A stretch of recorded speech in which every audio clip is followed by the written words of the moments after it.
Forrest. That's the old ball game. Hey! The one constant through all the years, Ray, has been baseball. This is the Vintage Baseball Corner, and I'm Chris. Today I am going to do a video response to a video on the channel KensCardboard. The question that he asked was, does anyone else collect 1978 Topps baseball? So the quick answer for me is, I do-ish. It's not my primary set, but I do still collect Hall of Famers and try to pick up a few along the way. I do have at least a partial set, not a complete set, kind of in a more mid-grade type level. And so I do enjoy the set. For me, 1975 is my passion. And let me step back here.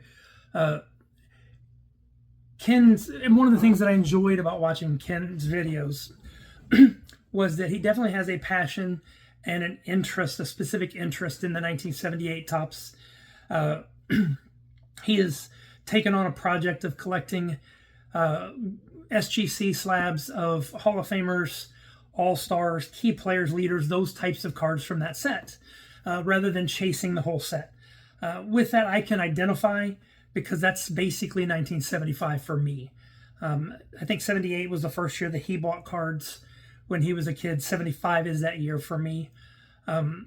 So, you know, if any of you have followed my channel, you'll know that I'm knocking on the door of about half of the 75 set graded, but I really don't have that big of an interest in pursuing the whole set. It all started with the Hall of Fame, the MVP series, the All-Stars, and then I just kind of went on to all the different sub-series, the playoff and World Series cards and the highlights cards at the beginning, and so on. And I'm actually just finished the Hall of Fame registry for PSA, which is 80 cards, and I'll do a separate video on that.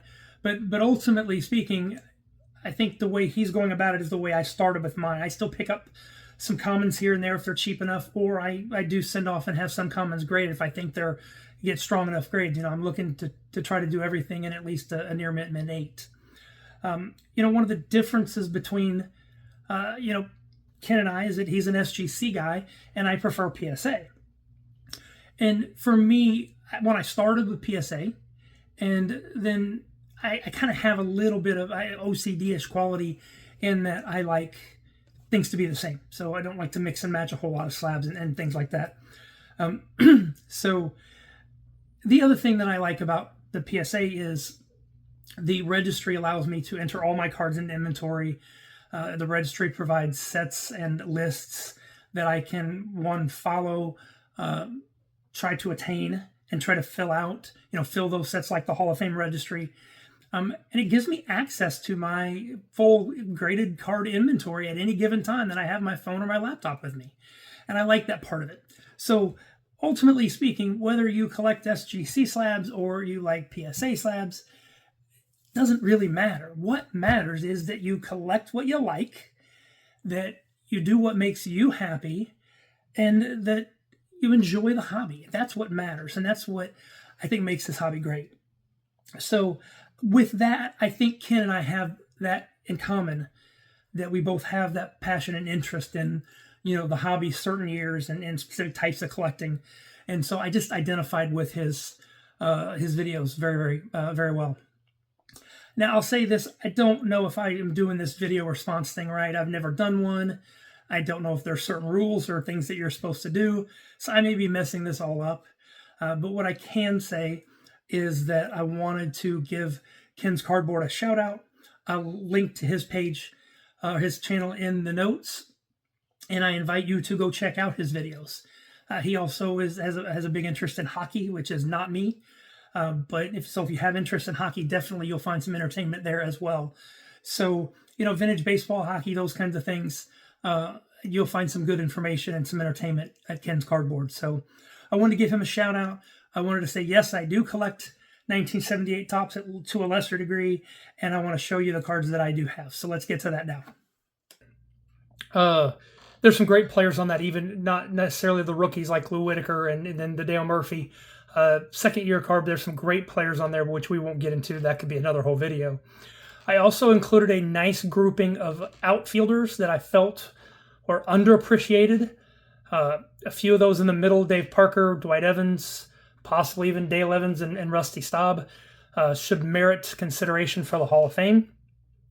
And the others on this list were just really good hitters and good players in this era. I will add one comment about Richie Zisk, the outfielder on the far left. Richie was the starting outfielder for the American League in the 1977 All-Star Game and should have had the All-Star designation on his card, as you can see Dave Parker does right there. But for some reason, Topps left him off. There were a few players over the years, including Reggie Jackson in 1975, that mysteriously did not get the All-Star designation when they should have. Richie Zisk is one of those players, and wanted to just recognize him because he was definitely an All-Star caliber player at that time. So let's get on to the cards. Like I mentioned before, these are my 1978 graded cards. I focus on, because I don't collect the whole set, even though I have a good portion of it, in high grade, I look for Hall of Famers, stars, semi-stars, just key players, if you will. And so that's kind of where I start with most of my 70s collections outside of my 1975. But, Ken inspired me a little bit because I think he collects 78s similar than I do 75. So we're going to look at my 78s here. There's only a handful, so we won't take too long, but I wanted to share those with you. First is an Eddie Murray rookie. It is a near mint 7. It's not centered the best. This one is centered a little bit better than it looks because some of that's hiding behind the edge there. But at the same time, it's all centered a little left to right. It was a nice card. I picked it up. It fit what I was looking for. Everybody would love to have a higher grade, but that 7's a near mint 7 is a nice looking card. Same with Nolan Ryan here. Picked up Nolan. Nice looking card. Fits my Nolan Ryan run pretty well. One of these days I'll do a video on that as I maybe complete a few more of those. But man, that guy had a long career, so a full Nolan Ryan run is going to take forever to collect. And also we got Pete Rose in a near mint 8. Got a nice card here. I do believe he was double printed, so his cards are a little bit more affordable at this level than some of the others. But a nice looking card of Pete in the Reds uniform in the 70s. Next up, what I call a true professional hitter, one of the purest hitters in the game, Rod Carew in a near mint 8. Carew, as you can see, he did get the All-Star designation as an AL first baseman. Prior years, I believe this was his first year as a first baseman. It might have been 77. But before that, he was a second baseman for the American League All-Star team for many years. And he went on a run in the late 70s. For many years, he was the leading vote getter among all players in both leagues in total fan vote for the All-Star game. Just a truly appreciated and great hitter in the, same class as Tony Gwynn as being one of the purest hitters of the game. Now we got Robin Yount in a near mint 9. A beautiful card of Robin. I picked this up at an estate sale in a group of cards that I kind of handpicked about a year and a half ago. Finally had it graded here in the last few months. Very happy with the grade. Just a nice sharp card of a 2-time MVP and a guy who split his career between shortstop and center field. Was a very good defender at 2 different key positions on the field. Not to mention getting 3,000 hits. Next, we got arguably the best third baseman of all time. Definitely one of the best power-hitting third basemen and a very, very good defensive player as well.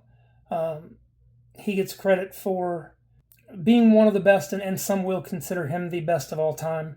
I always wonder what his home run total would have been like. He had over 500, but what his home run total would have been like if he had played for the Cubs, because it seemed like he owned Wrigley Field and owned the Cubs whenever the Phillies came to town. Next up is Tom Seaver, another for the Reds. Got a mint 9 on him as well. Beautiful card. Nice pose shot of Tom there. Arguably the best pitcher of the 70s, and Tom Terrific is one of the best pitchers of all time. And lastly, another top pitcher of the 70s, Could give Seaver a run for his money. Lefty, Carlton. Just a nasty, nasty slider. Just consistently would throw that slider. Hitters would know it's coming, and it still would break right underneath their bats. And he caused more swing and misses than I can remember any pitcher in a long, long time. Nothing fancy about him. Fastball, slider, hit it if you can, and he just broke off that slider down and in to right-handers and down and away to lefties and just made a lot of them look really, really bad. Just a top-flight pitcher and one of the best left-handed pitchers of all time. So that's it. That's my short run of 1978 cards. I'll add more to them as time passes. Most of my ungraded cards aren't at that level. They're from different sources over the years, and most of them are in more mid-grade, lower to mid-grade form. So I don't have any opportunity to send a bunch off for grading, but I will pick more up as we go along. Please give me a thumbs up if you liked the video. Subscribe if you'd like to see more content like this. I've got PSA Reveals that we have done and more coming down the road. I have a full Tom Seaver video in my Tom Seaver run. If it has not already dropped, will be coming out very shortly. And also we'll be doing several videos highlighting my 1975 set, including the complete Hall of Fame registry of 80 cards, which I have just recently finished. And I'll be highlighting that here soon too. So again, comment, tell me which cards you like the best. Tell me what you like about players that are here in our background. If there's any that stand out to you more so than others, I'd love to hear your stories and comments and thoughts. And I hope to spend some time again with you soon. Until then, have a great rest of your day.